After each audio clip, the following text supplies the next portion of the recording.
Welcome to the Property Investors Podcast. Thanks so much for tuning in. Make sure you subscribe so you never miss an upload. You can catch us on Apple Podcasts, Spotify, and YouTube. Enjoy this week's show and don't forget to share it with all your friends. Hey, I'm Russell Leeds. Hey, I'm Ricci Mandal. And welcome to the Property Investors Podcast. On this week's show, the top 10 ways that you as a property investor should be using AI. Now, is AI something, obviously, I know these are the ways that you use it on a regular basis. Are you one of those people that's scared of AI? Do you embrace AI? Do you think, what do you think of it? I don't know. I feel like, I don't know, some part of me's a little bit scared of it because we don't know what it's capable of yet. It could grow. Yeah. But at the same time, I'm embracing it because it helps systemize business. I remember when I first saw ChatGPT, which is one of the tools we're going to talk about today, and it really did blow me away. In fact, all three of the 10 ways, we're using 3 tools we're going to talk about today.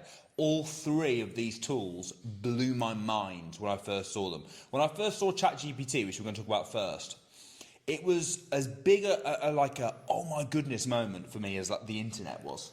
Yeah. The ones that stood out for me, the internet. When the internet first came, when I first realised what the internet was and how powerful the internet was, it was like oh my goodness, this is like James Bond. But in a few years, ChatGPT will be the norm. Well, it kind of already is. It's kind of already becoming normal. Yeah. I'll tell you the other thing that blew me away when it first came out. Sat-navs. I remember my granddad telling me about sat-navs and the technology behind it. TomToms. And he was like, they've got these new devices. It's like a map. So you've got like a screen with a map, and it knows where you are on the map, and you tell it where you want to go. It just tells you the way to go. I was probably about 14, 15. I just thought, that is crazy. Like, that is just, it is like James Bond. Don't you ever just think, oh, what's going to be the next thing? Well, you kind of think, well, there can't be, surely there can't be anything else. I always think that. There can't be anything else. We've got maps, we've got ChatGPT, we've got everything we could... But AI is that thing, right now. Using AI, and AI has been around for quite a long time.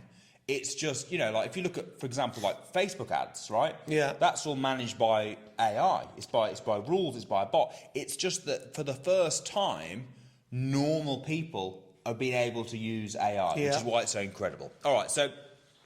let's have a look then at the top 10 ways that we use AI in our property business, starting with ChatGPT. So ChatGPT is an amazing tool where basically you can you download the app. I think I pay about £10 a month or something. Yeah. So it's not too expensive. It's pretty, well, for what it is, it's a bargain. But you download the app and you can basically ask it anything. So you can go on there and you can ask it to do whatever you want. So here are some of the ways that we use it. The first thing is to respond to emails. So if you get an email come through, you can literally copy and paste the email into ChatGPT and you can just say, respond to this email. So when you do that, do you take what ChatGPT gives you and mostly use it, or do you take it and then take inspiration from it? Well, here's the thing. What I would say is ChatGPT is what... For example, if you just did what I just said, you just popped it in to respond to this email, it might respond in a way that you don't want it to. So it might, you know, for example, if someone was saying, oh, can I view your property on this, that, and it was not available, ChatGPT is not going to know it's not available. So it's going to say a really nice response. But maybe that's the next step in 10 years' time. Well, there's already there. So what you can do is you can prompt ChatGPT. So you could say, respond to this email, tell them it's not available, nicely. And it would say, hey, Ricky, thanks ever so much. Thanks ever so much for... Hold on. What? Tell it to respond nicely. Yeah. So if you don't tell it to respond nicely, it would anyway. Does it respond in a really bad, rude way? It would anyway, but the more information that you can give it about how to respond, the better. So I always write it in British English. Did you send it an email once and say, give me a reply, and it sent you one back really rude, and you're like, oh, from now on, I'm just going to tell it to reply nicely? No, but you might say, for example... in a formal manner. In a formal manner, or in a friendly manner, or be professional, or make it simple to understand. There's different prompts that you can put in, and the more you use it, the better you get. And if you're not happy with one of the responses it gives you, you can always prompt it again and say, be more friendly. Yeah. Or the other way that I often use it is I will write a really half-assed response, right? So if they come in and say, can I view, really interested in your property, I'd love to view it, can I view it on Tuesday at 4 o'clock, for example? And I just put yes, right? So I'll put reply to this email saying yes. And then they'll go back and go, hey, Ricky, thanks ever so much for getting in touch. Really happy that you want to view our property. Of course you can come and view it at 4 o'clock. I look forward to meeting you there. Type response. And yeah, you might want to edit it a little bit. But what it really does well is fluffs up. Because when you're sending an email, I'm very to the point, right, with my emails. So if someone messages in, I'll just answer the email. And then I have to go back and add in the... hope you are well. Oh, so you do your Russell reply and you go, oh, I need to reply nicely, and then you add in the nice bits. ChatGPT will do that, right? So, but if you've got a really long email, sometimes you've got a really long email, it will reply and it will mention all the points that they say, right? So it doesn't replace a human, but what it does is it makes your job easier when you're responding to messages, right? So that's the first one, is responding to emails, responding to messages. You can use it for that. It is amazing. Now you actually can set up your emails, you can set up your Facebook messages, you can have it so that the AI bot just does all the responding straight away. But personally, I like to just use it to help me, because I know what I want to say better than a bot does, right? So that's the first way. Second way is you can use it to write sales copy. Now this is really useful for when you're writing, for example, sales copy for your service accommodation property.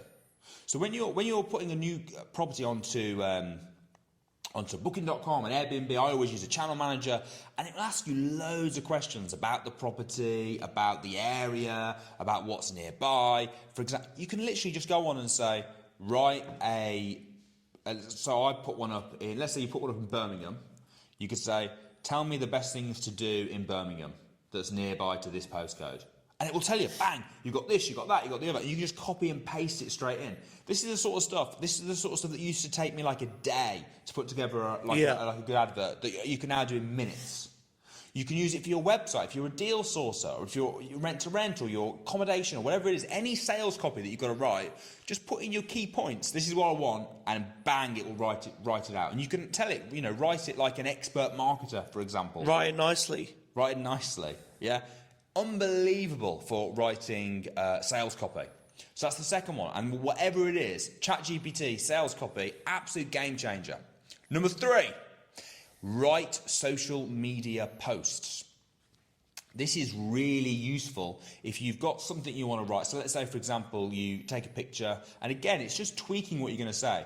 Take a picture and sort of, let's say you took one of you in New York, right? Yeah. You've just been to New York. Yeah. Took a picture of you in New York, and you could say, write an Instagram post, I'm in New York, and I want to encourage other people to become financially free like me, so that... In fact, have you got it on your phone? No. No, my phone's recording, annoyingly. I'd love to show you. But I'm in New York, and I want to inspire people to become financially free.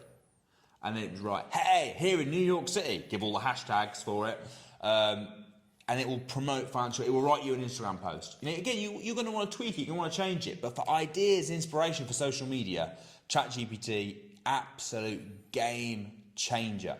Taking these jobs that normally might take you half an hour or whatever to sit there and think about, especially if you're not very good at marketing copy, if you're not very good at writing social media posts, ChatGPT, game changer. I would give ChatGPT a 10 out of 10 for those tasks alone, for those first 3.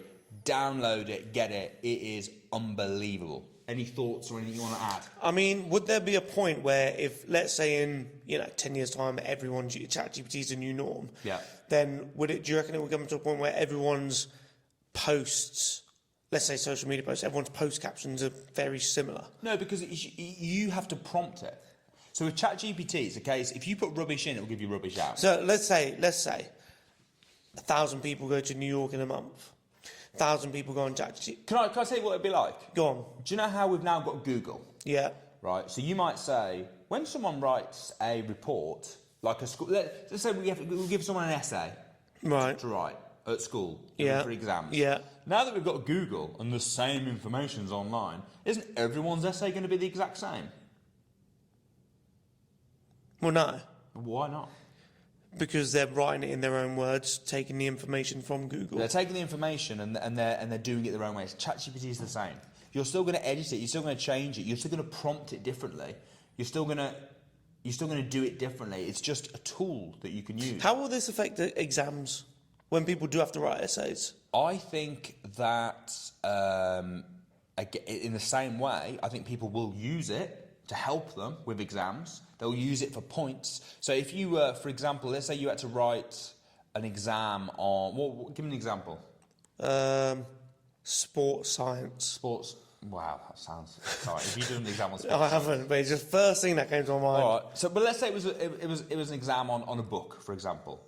You could say, well, that's what you normally write. That's what I wrote about when I did my essays and stuff. It was normally about a book, right, or a topic. Not like sports. Sports science is like saying. Well, if you're not going to take my answer, then don't ask me. I'm not going to take your answer. answer. All right, well, a book. All right, let's take a book. All right. So you might Which say, book? Buy low, rent high. Buy low, rent high. You might say summarise buy low, rent high for me. Yeah. And it will summarise. It will give you the key point, or what are the key takeaways from buy low, rent high. Then it might say,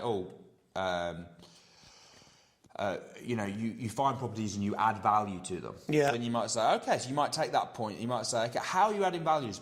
All right. Then you might research it. So it'll help you with the structure and things like that. It's not going to write the whole essay for you, although it could do. But then, yeah, it would be a bit samey. You're going to want to use human input. Yep. All right. That's very interesting. Cool. Next. This is awesome. This is the next tool you have to get. So you have to get ChatGPT, number one. Next tool you have to get is something called Read AI. I use this all the time, right? So Read AI, basically, it jumps onto your meetings. Now, I don't know about you. I'm sure that you do. Do you do lots of meetings over Zoom or Google Meet? Or every day. Every day, right? So what this does, this tool, Read AI, it comes onto the meeting with you, the AI bot. Does it come up in the window? Is it like a participant? Little tab at the top. Can you tell it, AI, turn your camera on, we need to see you? Yeah, it looks like Terminator sitting there in the background. So, no, it comes onto the meeting with you, and at the end of the meeting, it sends a report to the people that were on the meeting, and it gives you a full transcript of the meeting. It gives you summary points. So here are the summary points. It also gives you action points. So let's say during the meeting, I said, "I tell you what, we were on the meeting, and I said, I'll call the client and I'll tell them X, Y, Z." It will say action points. Russell said he was going to do this. So at the end of the meeting, sometimes our meeting's like an hour and a half long. To have a summary of the meeting and then all the key action points that everyone said during the meeting and a recording. So attached to the action point is a little recording of the bit that I said it. Oh, wow. So you can go in and check it. So you've got the whole recording of the meeting, you've got the full transcript, you've got your summary of the meeting and your action points. Really useful as well let's say I was meant to come on the meeting but it didn't come, because I'm in there, it will still send me the report. So you can get the reports, quick summary of all the different meetings that are going on in your business, or if you've got staff. Absolute game changer. Read AI, unbelievable tool. Again, I'm gonna have to give it a 10 out of 10. Jeez. Everything AI is a 10 out of 10. I mean, there are some brilliant tools out there, but this one, brilliant if you're doing meetings over Zoom, which I do, or I actually use Google Meet, and it works for both Google Meet and Zoom. Fantastic. Right, next, this is the really nitty-gritty. This is one of the best stuff now. Number 5. And this is actually ChatGPT is great for business activities or writing activities. Read AI is the same. This next tool actually is going to put money in your pocket, because what is the most important skill you can have as a property investor or property entrepreneur? What's the most important skill? What you've got to be able to do? Find good deals. You've got to be able to find good deals, right? You've got to be able to find good deals. Find good deals. And this AI, Deal Sourcer AI, actually shows you and finds good deals for you. It's like having a full-time free deal sourcer. Is it? It's not free deal sourcer. Did I say free? No, I said free. But it's actually free. not free. Yeah, I think it's free free for a week. Yeah, it's free for 7 days. Yeah. Yeah. We've got free for 7 days, and I think it's like 15% off or 20% off. I'll put a link in the video below for all 3 of these brilliant AI tools. This is called Deal Sourcer, and the first one, right, is it's a personal VA that works 24/7 for you.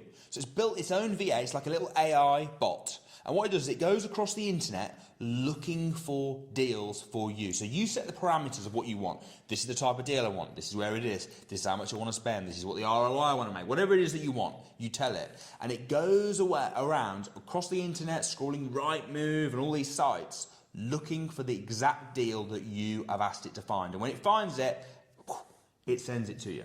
How amazing is that? It's your very own bespoke deal sourcer. Bespoke deal source that's looking for deals for you while you're sleeping. In the background while you're asleep. It's crazy. Unbelievable. Even on Christmas Day. Mate, even on Christmas, even New Year's Day. Every day. Right? It's incredible. Right? Absolutely incredible. Next thing that it can do is it can find you properties that are in negative equity. So do you want to explain very quickly, Rick, what negative equity is? Because at the moment, before this tool, if I wanted to find a deal in negative equity, what I'd have to do is I'd have to go and look at houses on Rightmove that were for sale. I'd have to go and look at the sold history and check to see what they sold for, and if they sold for less than what they are. It's a long process. Or more. It's a long, laborious process. This does it in seconds. Yeah. So literally, you just go on, type in an area. So let's say you wanted to look for negative equity in Liverpool. You just put Liverpool. It'll give you a list of all the properties that are on for sale right now that are in negative equity. So do you want to explain what negative equity means? So negative equity is when the mortgage or the debt on the house is larger than the value of the house. So it could be that you bought the house 10 years ago with a mortgage and you have an outstanding mortgage of 100 grand, but since you bought it, there's been a crash, the house has gone down in value, and now the house is only worth 75 grand, which means the debt is higher than the value of the house, which means you'll struggle to sell it. Because in order for landlords in negative equity to sell their houses to pay their mortgage back, in that scenario, they'd need to sell it for 100 grand so they can pay the mortgage company back the 100 grand that's outstanding. But it's not worth 100 grand, it's worth 75. Yeah, so in essence, they bought it and it's gone down in value, and now they're trying to sell it, and they're trying to sell it for less than what they and like you said, if you want to find that on Rightmove, long process. Literally, I used to have a full-time member of staff just do that. Just to do that. That's all they used to do. Because you have to go through every single property, look at the sale history, compare the two numbers, and not every single house that you look at is going to be in negative equity. No. So it's a long process. So why is it so good as a property entrepreneur, property investor, to find properties that are in negative equity? Well, because the negative equity properties are the best leads and opportunities to do a lease option agreement. Because the property's on the market, the landlord wants to sell it, but they can't. So they want it off their hands, they want to sell it. So if you offer a lease option, which is where you rent it, it's basically rent to buy. So you could turn around and say, look, you bought it for 200 grand. Yeah. You're trying to sell it now for 180. Yeah. I will give you the 200 grand for it. Yeah. In 10 years. Yeah. Or 5 years. And as long as they don't need the money now, or they can't access the equity, it's a win-win. It's a win for the landlord, because what do they want to do? They want to sell it, get the property off their hands. They don't want anything to do with it anymore. So you'll come along and taking it off their hands. In fact, it's so much even. It gets even better for the landlord, because if they, let's say it's on the market for 100 grand, right? But it's worth 75. And you said to the landlord, I'll buy it for what you want, which is 100 grand, but I'll buy it off you in 5 years' time. Not only are they going to get what they want, but they're also going to get more, because you're going to be paying them a monthly lease. So let's say you pay £1,000 a month for 7 years. I'm not good at maths, but they'll be making thousands and thousands of pounds more if they did it that way, because the £1,000 a month for 7 years would add up. You add that onto the 100 grand that you're going to give them when you go to buy it, they make more money. Yeah, they make a lot more money. And from your point of view, you're taking a gamble, but not much of a gamble, because it's a lease option agreement. Yep. But you're banking, I suppose, on the property going up in value. Yep. Which means that in the 7 years, 8 years, 10 years, 5 years, whatever it is that you've agreed, you've got a very good chance of getting an absolute banger of a deal where you're buying a property for now 200 grand, that's now worth 300 But grand. also you've got control of it, so you can rent it out, pay the landlord their rent, you've got your overheads and expenses, and then hopefully, if you do it correctly, you'll be left with a good, healthy profit. So you're going to cash flow nicely now and then get a banger of a deal. It's a win-win. An absolute brilliant deal for everybody. Right, next, you can find motivated sellers. Yeah, this was sick, this was. Go on. When I was showing this, Samuel showed me this, because I didn't believe him. He was like, you can find motivated sellers, you can do this. He saw me on Rightmove. I was at one of our courses. I was on Rightmove, and he was like, what are you doing, bro? And I was like, I'm looking for deals. And he's like, no, let me show you this. He goes, you can search this. And at the click of a button, at the top, it says motivated sellers. You click motivated sellers, and it comes up with all of the properties that have in the description, motivated seller, needs a quick sale. There's also other options you've got as well. You can search just for, you can search below market value deals, properties that are listed below market value. You can also search from, the highest return on investment. You can search for properties that need a refurb. You can do it all at the click of a button. Now, you can do this on Rightmove. It's more longer, because on Rightmove, what you have to do is you type in keywords. So let's say you want to find refurb opportunities on Rightmove. What you'll do is you'll search in the keyword box, you'll put, modernisation. Then all of the ones that have modernisation in the description will come up. Cool. But with Deal Sourcer, when you click refurb opportunities, it will come up with all of the deals that potentially need a refurb, not just ones that say modernisation in the description. It comes up with all of them. Yeah, because I think it monitors, it looks at the images. Yeah. And the bot can work out from the images whether or not it needs a refurb. Yeah. Great. So now you're opening your pool of leads up massively compared to just searching the one individual word. Yeah, unbelievable. All right, next is it can calculate the return on investment for you. Very handy. Right, so literally, right, all you do is you copy and paste a Rightmove link into it. Yeah. And it tells you the return on investment on that deal. Yeah. Now, obviously, it's going to be working out things like how much money you're going to be putting in, and it's going to be using averages. You can then go on and you can edit it. So you can edit the mortgage rate, for example. You can edit the refurb. It's going to guess the refurb. It's going to use the calculator and everything to do that. But what a brilliant way of, number one, giving you a rough idea straight away, and then you can just go through and change it rather than having to work everything out from scratch. Yeah.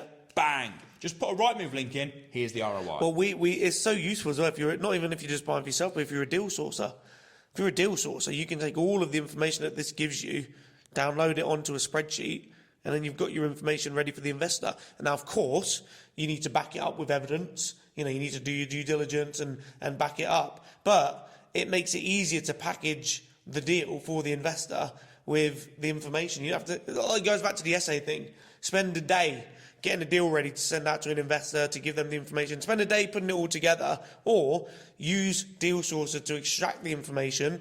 Use AI to back up the evidence, back up what you've put with Deal Sourcer with the evidence that you put into it. There's your package deal. Yeah, it is crazy, absolutely crazy. All right, next, number nine. You can use it to quote a refurb.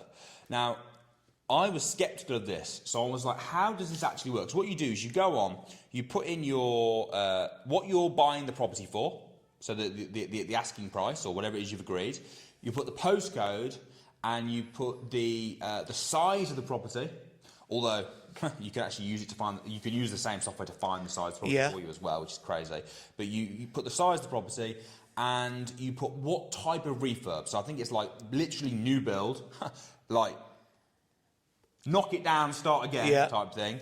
You've got a heavy refurb, which is like a back to brick type refurb, an average refurb and a light refurb. So they're your different refurb levels. Now this is like a proper refurb. This isn't just like a lick of paint. Yeah. It's as if it's a BRR, it needs a refurb.